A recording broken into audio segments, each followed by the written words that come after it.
And here we go, spawning in the bottom right-hand position as the red Protoss, the Canadian Hope. It is Evil Geniuses, Huck.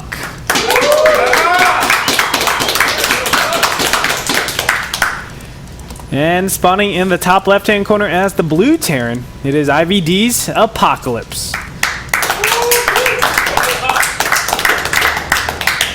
I do want to give some special shout-outs real quick because the IVD manager has been here the whole week, and he's actually sitting in the crowd right now. He's always been by Apocalypse side, and I really respect that, especially from one of the smaller teams that not a lot of people know about. You know, they're not an Evil Geniuses or a Fnatic or an MYM. And to have that much care into a Korean player that's over here fighting in America, I really respect that, and my hat off to you, sir.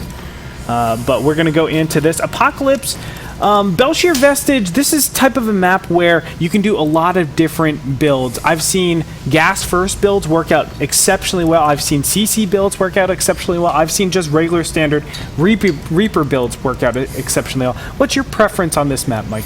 Well, I think in this map, it tends to favor, I think it favors the Protoss just a little bit, because it's pretty easy to take 3 bases and defend them in this map, and it's also slightly easier to defend SCV pools than some other maps because of those 2 ramps by the natural. Oh yeah. And obviously it depends a little bit on the player, but I've talked to Daisy a lot about this matchup, and he tends to dislike it a lot against Protoss on this map. Interesting. And that's why I'm probably going to keep my eyes on Apocalypse. I tend to agree with that, Mike. I just feel like it's a very uncomfortable map to be on because just gateway stuff works out so well. There's a lot of shrubbery that you can hide High Templars in. Just so many different complications as you go into the mid-game stages. And it never really amasses to that point where you can go mass Ghosts, mass Vikings, Marauders, and Medivacs. And that's because of the amount of bases. You're just so limited. So it doesn't make sense to make a lot of orbital command centers. So when it stops, like the game actually stops at a certain number of bases, it favors Protoss because Protoss doesn't want to go into that super late stage. And Terran's expansions will slowly start expanding towards the Protoss player as the game goes on farther. And it kind of limits the area a Protoss has to control. Yeah. So if a Protoss player is going to move out, they don't have to be as proactive in like controlling the map and scouting ahead and defending drops as on other maps, because you can stay closer to your bases while being aggressive. That's very true. Let's just go over the builds real quick. We have a double gas opening for Huck, and he's just following it up with some regular gateway units. Zealot walking across the map. It looks like Apocalypse has gone for the Reaper, expand into a command center. He stopped gas altogether, now putting it back on as he knows he needs to start accruing that gas for the important upgrades and of course factory stim, combat shields, +1, etc. Looks like very standard play coming out from both players. Huck playing a little bit more defensive, I would say. Actually, both players are. Reaper expand is pretty defensive. One thing that is interesting to note to me, although it could just be a mistake, is that normally the Protoss players have 2 in each gas at this point in the game, but Huck has 3 probes in one gas and 2 probes in the other gas. So he has 5 total probes mining gas, which is giving him a lot of gas as you see right now. Oh. So maybe he wants to use this for a Stargate or some kind of tech. Zealot pressure doing a good job, and another Stalker going to enter the field. This might be doing a little bit of damage, but there is Reaper harass going on at the main base of Huck, so can he multitask this? A Stalker will pop out here. And how good is the micro of Apocalypse and Huck? One SCV very low in hit points. The Stalker pokes up, not able to target down the SCV that is low. And it looks like the Stalker will be pushed out without getting any kills. So nice micro from both these players, just maintaining, but this Marine has to be so careful. That Stalker should get another kill, maybe? I don't know. The bunker's going to finish now, but it got that one Marine, so that's a nice pickup. And Huck didn't commit that much to it. A lot of the time, we see a Protoss go with a Mothership Core, a Stalker and a Zealot, and that's committing a bit more heavily. But Huck just did it with 1 Zealot and 1 Stalker and no Mothership Core. Yes. So he doesn't need to get much damage done to make that pay off. And I think what's so important about it is that he actually saw the command center and then the follow-up directly after this. Oh, loses a Stalker. Kind of unconventional to see from Huck doing something like that. Apocalypse now pushing out onto the field, looking like he wants to intercept this Mothership Core, maybe? Or just put on regular pressure before any huge photon overcharge timings exist, or even to strengthen his pushes a little bit later, giving the Mothership Core less and less energy to work with as you approach that 8, 9, 10 minute mark. Double Forge down for Huck, so we're going to see his form of I guess, investment in the early game stages. Stalker going to be caught off guard again and goes down in the middle of the map. Apocalypse so active with his Marines. This is kind of crazy. Yeah, it definitely is. And I think these Marines, they shouldn't make it home though if Huck micros correctly. It's 2 Stalkers against about 8 Marines. I think the Stalkers should win this if he just kites them and pokes at them. Yeah, it shouldn't ever get into a position where he kills any more Stalkers, although he needs to be careful yet again, taking a lot of damage. Photon Overcharge is activated. These Marines should die. That's a nice pickup for Huck over here. And I feel like he is slightly ahead from this. I mean, you really want to keep your bio together in the beginning stages, so once your medevacs hit, they're empowered, you can really do a lot with them. But now that he has a reduced count, he might be running into a little bit of trouble. Losing another Stalker, though, so you see these constant trades back and forth. This is actually helping out. I mean, both of them are doing damage to each other, and we really have to just wait to see how much damage or how much it's influenced who has the advantage or not. Both of them pretty close in the units lost tab. And so far, I mean, what are your thoughts going into this, Mike, with both players? Well, I'm not completely sure what Huck's going for. Do you think he's going? I think he might be going for High Templar or Charge Lot with some Immortals and double upgrades, is what it's kind of looking like. I guess that there's a slight possibility he could get Blink and then go for Colossi and just use the upgrades to power towards the late game, but I doubt it. I highly doubt that as well. It's very difficult to get an upgrade like Blink in the very early stages like this because you get the Twilight Council and normally you're expending all of your gas on these 2 upgrades, and along with that you need sentries out, you need zealots out. Of course zealots don't cost any gas, but getting that blink and especially prioritizing charge to stabilize in the beginning stages, it's incredibly hard to do. So that's why we just see regular gateway units out so far. I'm surprised we haven't seen a 3rd Nexus out for Huck. Normally with this style you will get a fast 3rd just to try to get it. If your opponent isn't that active, you can get away with that. Just throw down a Photon Overcharge. If not, you just cancel. It's not a big deal. But we do have pressure coming out from Apocalypse. Where is the starport timing? Medevac's just about to finish for the first time. We do have an engagement in the front. Great force yields, trapping even more units. And that's a nice pickoff for Huck too. Oh yeah. Apocalypse, he wants to get a lot of pressure done because he's going for a very late Dark Command Center and he hasn't started one yet. So if Huck is picking off units here and there, when Apocalypse starts putting on the pressure with medevac drops and just pressure with his bio forces once he has about 4 to 6 medevacs out, it's going to be a lot easier for Huck to defend after killing that many units for free. I agree. And along with this, as you said, just going off of your 2 base assessment, there are 2 additional barracks, so we're up to 5. Will we see 7 barracks? That's the clear indicator that he will never get a 3rd command center. But still he has room to do a little bit of pressure and at the same time get a 3rd command center behind that. Units poking out everywhere, and it looks like a 3rd base is being motioned by Huck as he moves a probe over there, puts down a pylon. I think that's a bit of a mistake though if he does start it, because if he can scout that Apocalypse isn't planning on taking a 3rd CC, then I don't think he'd throw down this 3rd Nexus right now.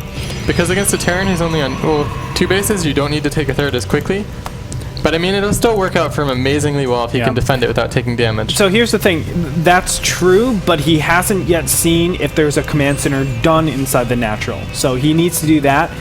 If he was able to see it was 5 barracks before the 3rd command center, I think, yes, you're absolutely right. But this is a situation where I think he's still a little bit scared. Now that the pressure is done over in the bottom left-hand side, Huck is going to do a combination, trying to warp in a lot of zealots, but a nice funnel with the buildings is going to stop a lot of this pressure. And Apocalypse should be able to defend this pretty easily, but a big drop in the main base. Photon Overcharge is going to be expended here, and now probes being eliminated from this field. And a little bit of pressure in the front. Marines and Marauders are going to sprint ahead. Huck not paying attention a little bit. Now finally mobilizing. Double feedback. Nice. Kills one of the medevacs. Has a couple of units in there. And will merge into an Archon. Yes, he lost a couple of probes there, but I almost feel like that was worth it. Income tab 55 to 41. So a nice advantage for Apocalypse. Doing a great job. But you can see the resources lost tab very similar. And it's because losing one of those medevacs is pretty brutal. Yeah, I think that was fairly decent damage done by Apocalypse, actually. Although it wasn't too many probes killed in either place, both of it kind of adds up. And Apocalypse didn't lose too many units either, only a couple Marines, and that's kind of expendable at this point. Huck, though, I think he's still in a good position. Upgrades-wise, he obviously has the lead. That's expected, though, in PvT to some extent. And I don't know if we're going to see Huck transition to Colossi or just stick on this Gateway unit and High Templar composition for a little while. Normally you will stick on the Gateway composition for a little while until 3-3 is upgraded. That's like just what you wait for, just to continue that upgrade advantage as you go into the mid-game. Another harassment group of Zealots are going to get in here, not targeting down anything of value just yet. I think the engineering base would be the priority number one, or SCVs, that would be good too.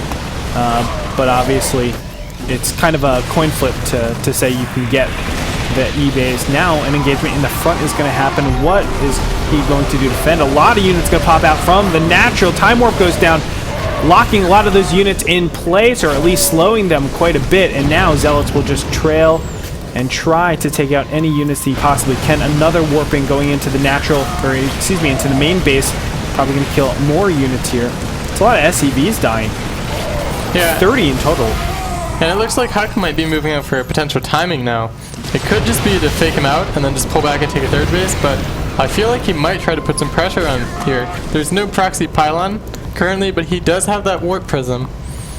And the units are actually really, really small for Apocalypse. Where is everything? Oh, it's over here at the natural, now doing damage to the first two High Templars. Huck not paying attention. Photon Overcharge is being casted.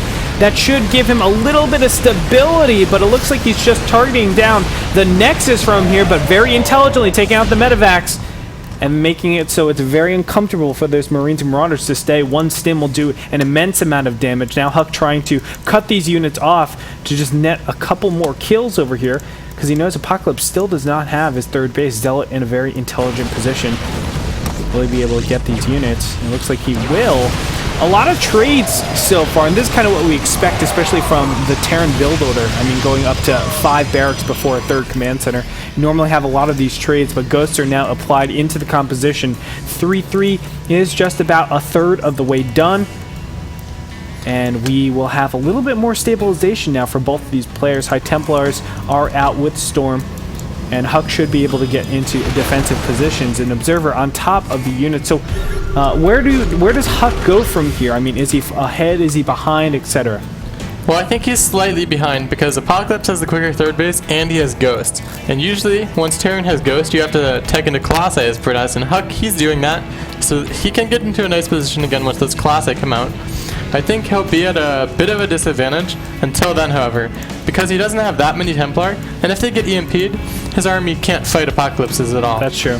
The one thing, though, I think Huck is doing well, I mean, if you look at the gas advantage, this starport has been very inactive, and you can see 3-3 hasn't been initiated, so this is going to be a 3-3 against 2-2 fight. As long as you get good storms onto the Terran army, you can still defend and maintain this advantage. Zealot Warpins are incredibly effective and just stabilize really, really easily while doing this type of pressure. Zealots, again, at the third base, just ravaging the economic line. Apocalypse not able to keep up with this. Now, finally, we'll get some Marines over there, but here's the big problem, the big push. Storm will go on top of all the units. Scan goes down to hopefully snipe some of these High Templars. Nice feedback, and there it is. Beautiful Storms. Gonna cover the rest of the Terran army. That was fantastic. That shuts down everything because it's still 3-3 against, I'm sorry, 2-1. 2-1 for these bio units. So Huck with an incredible advantage over here. Now switching over to Colossus, and because Apocalypse doesn't have his 5th and 6th gas, he can't really defend against everything. He can't go Vikings, a lot of Marauders, and Ghosts at the same time. That means there will be just a composition advantage for Huck when the first real engagement happens. Yeah, I think it was a bit of a mistake for Apocalypse to push into that Photon Overcharge. There was a cannon, there was Photon Overcharge, and there were defensive High Templar. And even with Ghost, it's tough to get the EMPs and snipes off against the Protoss players just playing defensive, and as High Templar spread out by their base. Yeah, and Apocalypse, he took a lot of losses for almost nothing there. He was going for the snipe with his Ghosts, but was not able to land them. Of course, his numbers were just too few, but I agree with Apocalypse's timing. He did have a composition advantage for a little bit, but it looked like the upgrades were just too much. I mean, that's what it really comes down to. But look at that. If Apocalypse is facing no AoE, it's perfect. So he's just trying to use the little amount of Ghosts he could to snipe all of the High Templars. And then from there, Zealots, it doesn't matter if you have that upgrade advantage, it's going to be easy. But as it stands, Apocalypse, he still has to wait until this +3 upgrade is finished before any major engagement. Apocalypse's army has a lot of Marines in it too. Yeah, and that's also the problem, because if you look, the starport still is inactive, and this kind of speaks to me that he doesn't know about the Colossus. If you surprise your opponent with 3 Colossus, I guarantee that you will win that fight, and most of the time the game, very convincingly, after that happens. Yeah, and Huck, it looks like he just wants to go for to carry the game later into the game. He's adding a second Robo now, and then he'll be able to produce Class A 2 at a time. And considering the position Apocalypse is in without a single Viking on the field now, I think it's going to be tough for him to come back into this game. I think so. Huck starting to mobilize. He has a 3rd Colossus on the field, I do believe. There it is. And he's at double Robo production. This just adds insult to injury. As soon as Huck just masses up to his maxed out army count, he'll be in a great position. Oh, actually hiding the Colossus over here. Might be a mistake, actually. I know Huck has some interesting hotkey groups. And it looks like a Doom Drop is prepping over here. Do you agree with this Doom Drop? I'm of the opinion that as soon as High Templars are out, like, Protoss most of the time has the perfect defense against any of this. Yeah, this is an enormous risk by Apocalypse, and he's flying. Oh, God. Well. Oh! I was waiting for that to happen. I was too. Apocalypse will retain the other 4 medevacs. But man, this is a lot of units, and Apocalypse is going for a mass trade style so that he can incorporate Vikings a little bit later on. But Huck is still pretty well prepared. He's like just a composition round ahead of his opponent, I would say. Yeah, and Huck, he has 5 Class A on the field now with a 6th Class A about to come out. And he can go for a push if he wants. Now, I don't know how Apocalypse can hold it. Apocalypse has 1 to 2 Vikings. You can't stop 5 Class A with 1 to 2 Vikings. No, you can't. I mean, you probably need, in that position, at least like 12, right? 12, 13, something like that. Because at this point, I mean, the Colossus are just going to represent so much raw damage. You need to get a great concave, and on Belshir Vestige, I mean, you said it in the very beginning stages, it's hard to get that concave, Mike. Just how the map feature, you kind of have to hope that your opponent goes AFK for a minute and then get the concave, which is just unreasonable. Yeah, and in this situation, because there's so few Vikings, Huck doesn't even have to try to get good storms to this Templar. You can just keep them back and A-move in. And then if Apocalypse tries to engage on the Colossi with his bio, which he's going to have to because he has no Vikings, then you storm him. Yeah, and look at this. Combination attacks all over the field. And it looks like Huck finally taking his 4th base as well. If he sees this Viking count, I think he's just going to engage, though. I think so, too. I mean, you have to, right? I mean, Viking count is just so important against Colossus. There is no other answer to Colossus than Vikings. Yeah, you need the Vikings too, just because the Templar otherwise can just sit behind the Colossi and storm you if you try to engage. And you want to use the Vikings to just take good position in front of the bio and shoot the Colossi before they engage in the bio, but without Vikings you can't do that. So he can't engage this Protoss army. Looks like Huck, I think he's just wanting to stabilize his 4th base, go up to 3 base economy, and then, or at least 2 base economy rather. And then from there, he stages his fight. Is that what it feels like to you? I think he just wants to set him up for himself up for the perfect late game. He wants his upgrades underway. He wants a 4th base. Maybe he'll add some more gateways. And then he'll try to get a fight with a nice position. And I think he just doesn't want to take a bad fight near Apocalypse's base and attack into a concave and maybe lose the fight. I think he knows he's ahead, and he's just capitalizing on the advantage by securing the 4th base, and then he'll move out, I think. Okay. Got some fantastic storms, by the way, and great observer position as well. I mean, observers, you always see them active, moving around the map in the right positions at all times. And all the Colossus are a little bit out of position. Huck, where are the rest of your units? 3 Colossus might go down here, but no, he's able to salvage that because of a counterattack. Zealots going into the main and natural base, while the rest of the army is just going to back away. Oh my goodness, Huck almost just lost the game. Now losing a lot of Immortals and potentially an Archon. Force Fields will go down, but he still loses 2 Immortals, an Archon, and a Sentry from that. Now going to try to take the fight. Vikings are in the wrong place, and they're not going to be enough either. The Colossus are going to waddle forward. EMPs go down on top of everything. Not a single storm landed, but doesn't even matter. Colossus ripping through.